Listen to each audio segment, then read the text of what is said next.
I'm Shane New, farmer stockman from Bolton, Kansas.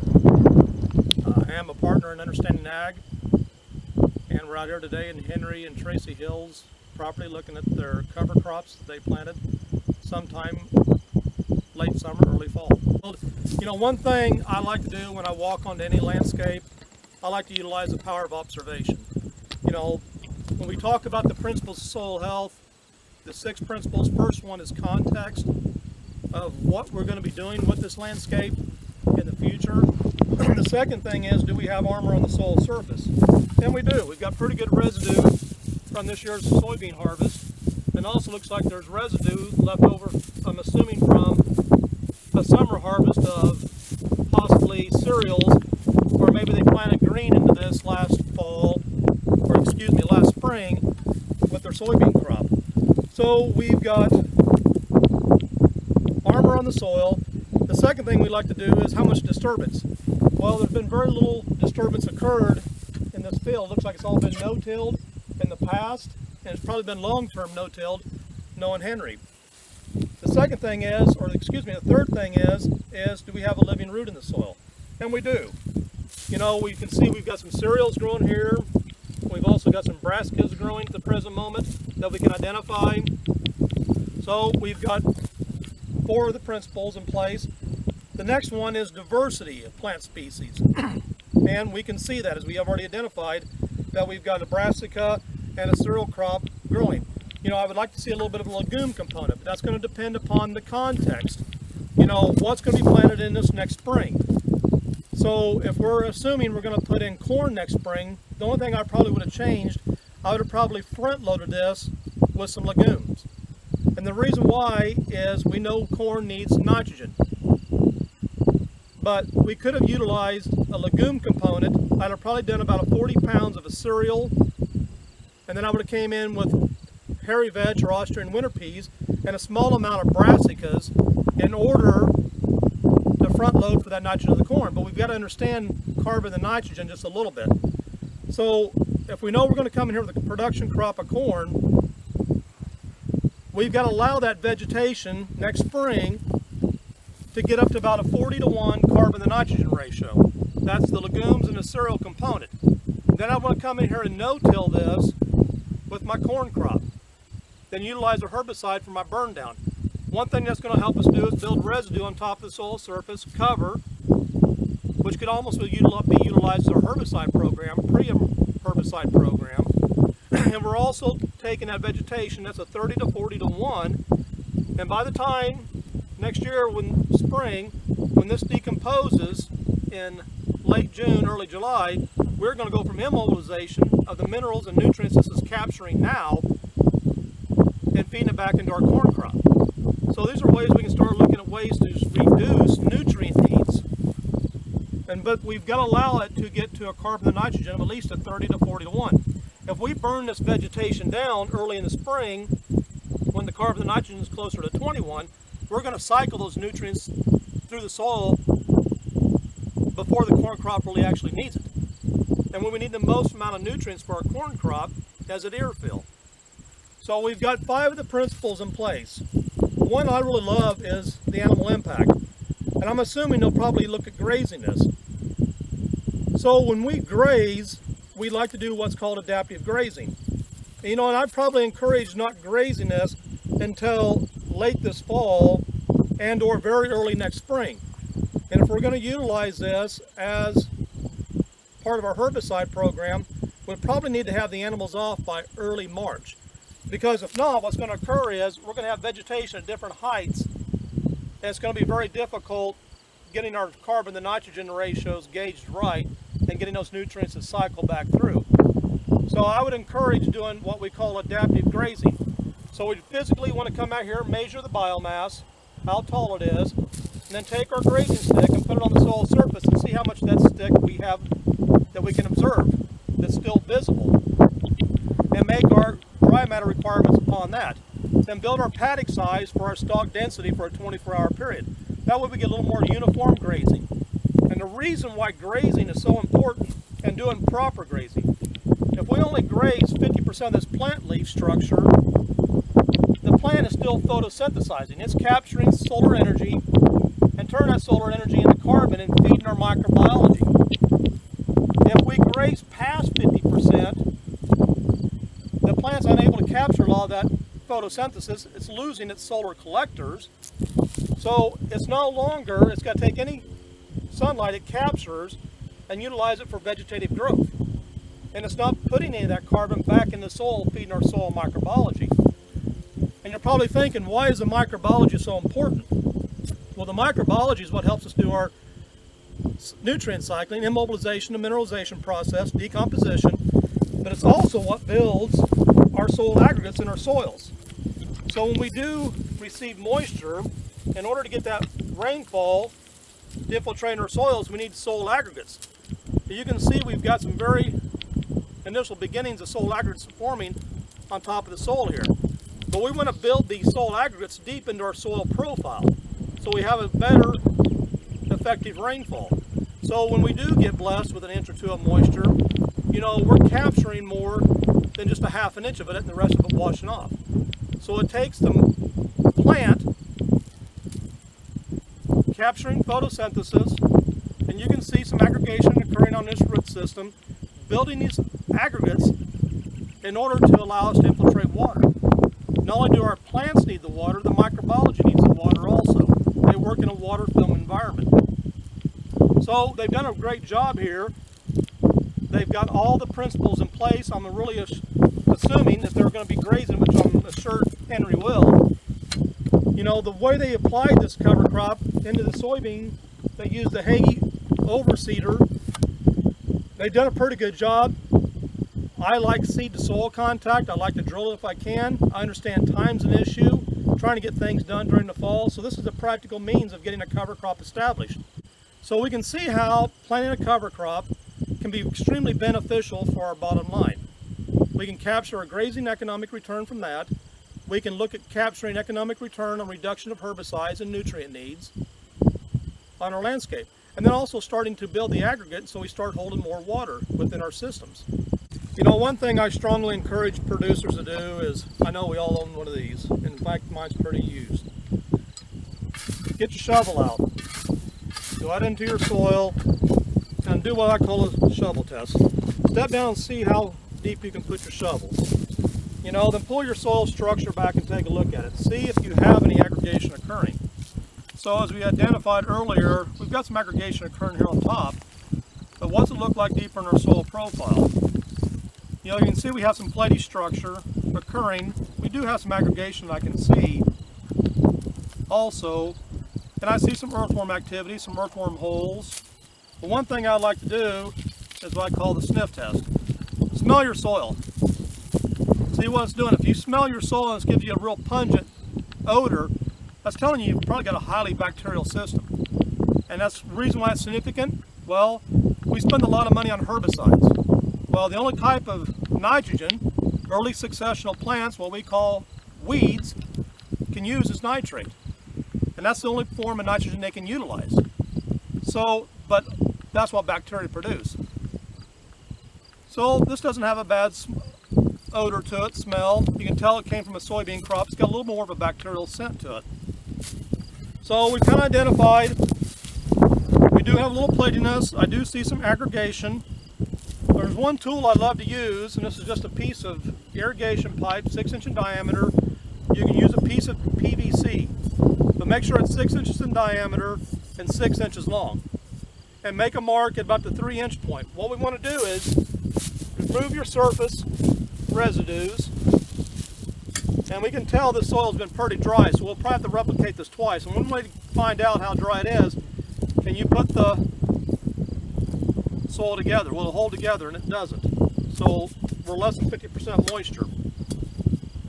So grab your piece of pipe. You can use PVC, bevel the end, get yourself a pretty good block, and drive it in 3 inches.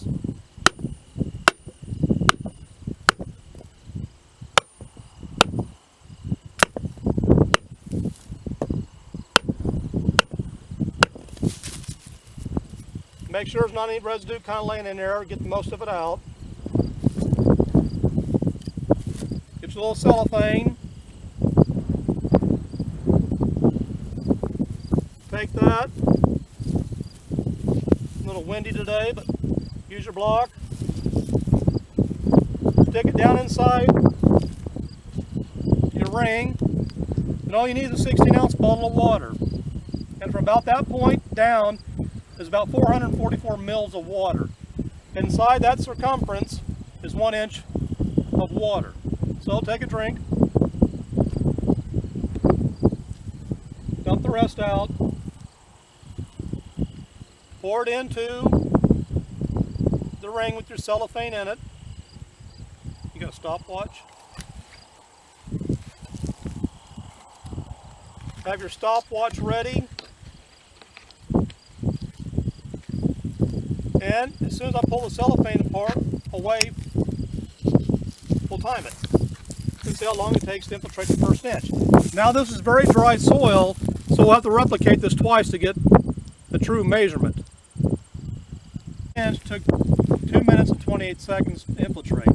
But since the soil was very dry, we're going to have to repeat it to get a true test. This is a very revealing test, and I encourage every producer to do something like this out in your own fields, just so you have some kind of idea of what kind of effective rainfall or what kind of effective infiltration rate you do have in your system. It's pretty significant. I mean, we live in a very humid environment, 36 to 38 inches of annual rainfall. The problem is we don't infiltrate very much more moisture. Unfortunately, a lot of it we allow to run off. And then if we don't have our soil surfaces covered, it's amazing how much moisture we lose to evaporation. You know, even when I dug down these soils about 2.5, 3 inches deep, we did find some moisture that can be utilized by this current cover crop. You know, if we didn't have something growing, we're probably going to evaporate it out anyhow. So wouldn't you not rather tie up any soluble nutrients in this vegetation? And even though it is going to use moisture, we're going to lose the moisture through evaporation anyhow. So I'd much sooner cover it and building cover on top of my soil surface and capturing soluble nutrients, which I can cycle back through my next production crop by having carbon being fed in the soil by this plant. A little over 5 minutes right now, and as you can tell, we really haven't infiltrated much of this last inch of water that we just put in. But let's look and see what's going on down below here. So if I can pull the ring out.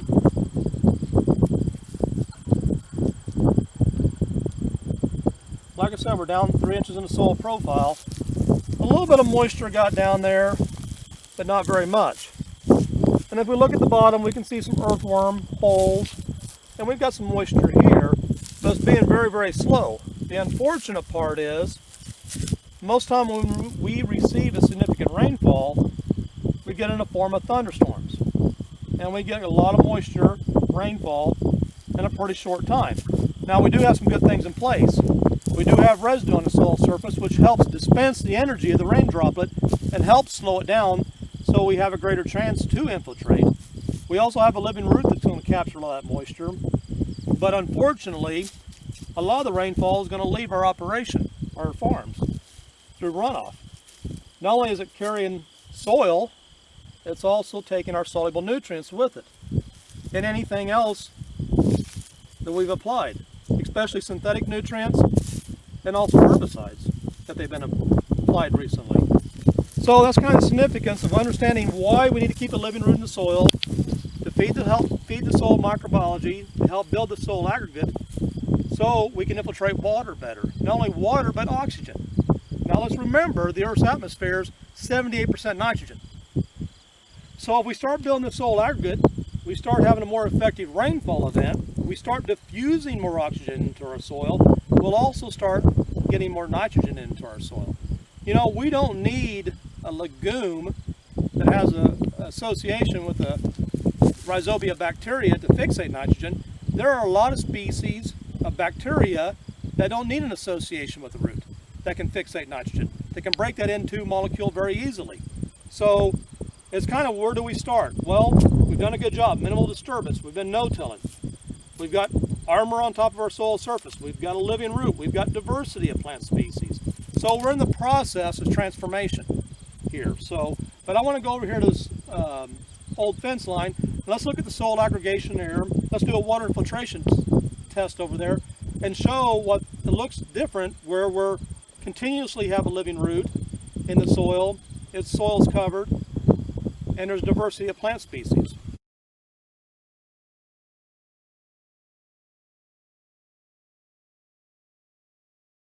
Now we're going next to a fence line. You know, as we stated before, we've got a perennial living root in the soil.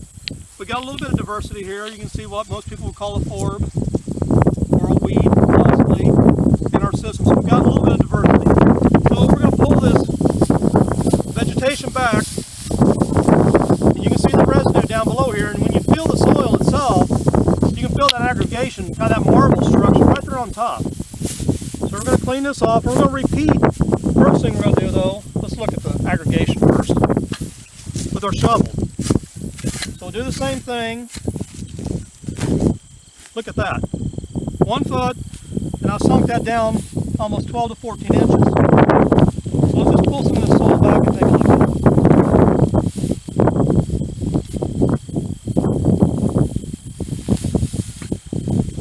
And as you can see, when you feel this soil, it's very light.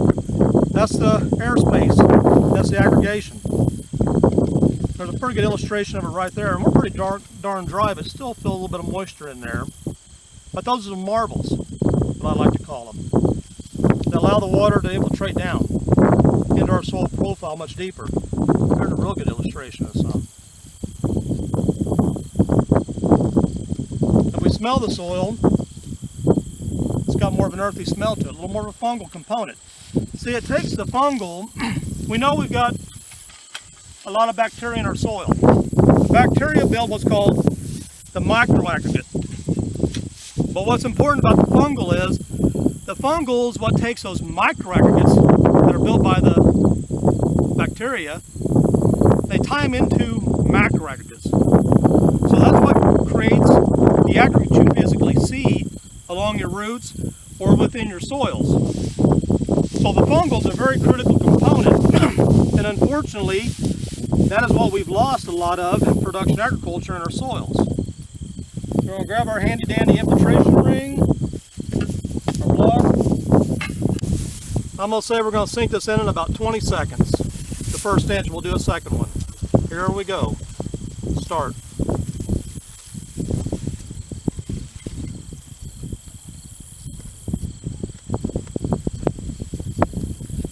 Just watch how water gravitate in.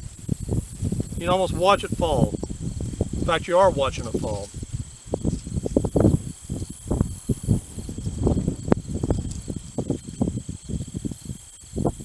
Good. 23 seconds. 23 seconds. So let's do the second inch. So we'll get ready for the second one here.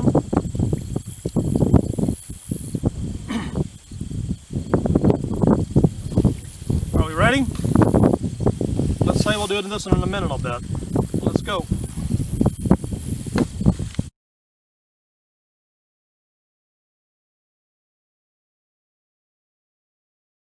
This is going to be extremely beneficial for you and help you create a more effective rainfall event. Now let's look down here in the soil. We can pull this out.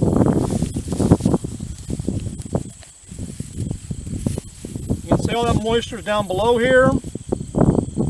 It's a lot more evenly dispensed throughout the ring. You can see deeper root structures.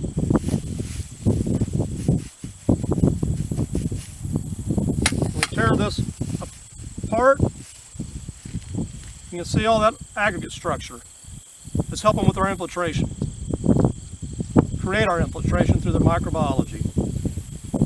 Pretty amazing stuff. So we just in the last half hour or so, we did several demonstrations. You know, observing what we're seeing, doing shovel tests, doing water infiltration tests, and seeing the significant differences between these two systems within yards of each other. You know, what I'm trying to help producers understand is to start self-educating yourself. Start understanding the importance of the principles. Understand the importance of having a living root. Understand the importance of capturing all that soluble nutrient that wasn't utilized by your last production crop. We can take economic gains through that, through grazing. The importance of building a soil aggregate so you have a more effective rainfall event. So you capture more of that water, so you extend your grazing season or your growing season longer and longer. not only in production row crop, but also in pasture lands. So, you know, I like to tell producers, you know, think of how much more water we can infiltrate, how much flooding we can mitigate just by helping start and build soil aggregates on our own landscapes. You know, guys, we're the solution. We're not the problem, we are the solution. So I encourage you to start going on your own fields, do water infiltration testing, do the shovel test, see what your soil profiles look like, start educating yourself on the